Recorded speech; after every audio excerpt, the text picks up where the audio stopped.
नमस्कार दोस्तों, स्वागत है आप सभी का जीना इसी का नाम है पर। आज मैं आपके सामने हूँ कुछ दवाओं को प्राप्त करने की ऑथेंटिक जानकारी को लेकर।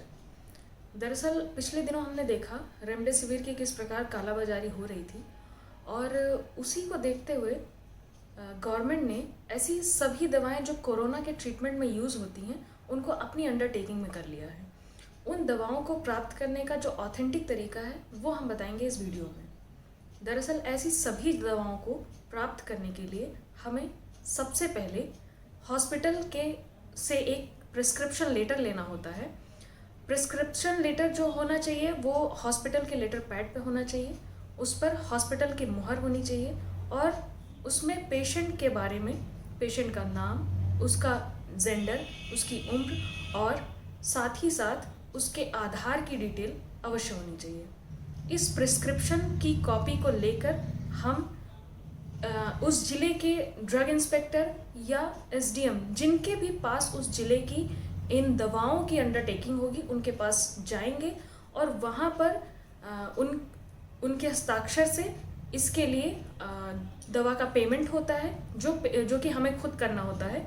इस दवा का पेमेंट हम वहाँ पर करेंगे और दवा इशू होके सीधा हमारे हॉस्पिटल में हमारे डॉक्टर के पास आएगी, जहाँ से हमारे पेशेंट को लग जाएगी। इसमें किसी भी थर्ड पार्टी का कोई इन्वॉल्वमेंट नहीं है, इसलिए जो इसका तरीका है, जो ऑथेंटिक तरीका है वो यही है। हमें इसी को फॉलो करके एक्टेमरा और रेमडेसिविर जैसी दवाओं को प्राप्त करना है। इन दवाओं के लिए खासकर मैं आपको एक चेतावनी या कहिए कि सूचना देना चाहूँगी कि आजकल इसकी कालाबाजारी बहुत ज़ोरों पर है, तो कृपया ऐसे लोगों से बचें जो आपको इन दवाओं को दिलाने का वादा करते हैं और ऑनलाइन पेमेंट या कैसे भी तरीके से कैश पेमेंट लेते हैं और आपको 1-2 दिन में वो दवा प्रोवाइड कराने की बात करते हैं। ऐसे लोगों से बचें आप, ये नक्काल हैं। कई लोग ऐसे भी हैं जो आपसे पैसे लेकर आपको दवाएं तो देते हैं, लेकिन वो दवा कितनी असली है कितनी नकली इसकी कोई गारंटी नहीं है। चूँकि ये दवाएं जब बाज़ार में उपलब्ध ही नहीं है तो ऑब्वियस सी बात है वो जो दवा आपको उपलब्ध करा रहे हैं वो ज़रूरी नहीं है कि असली ही हो।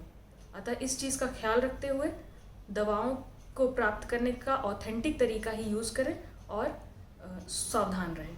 धन्यवाद।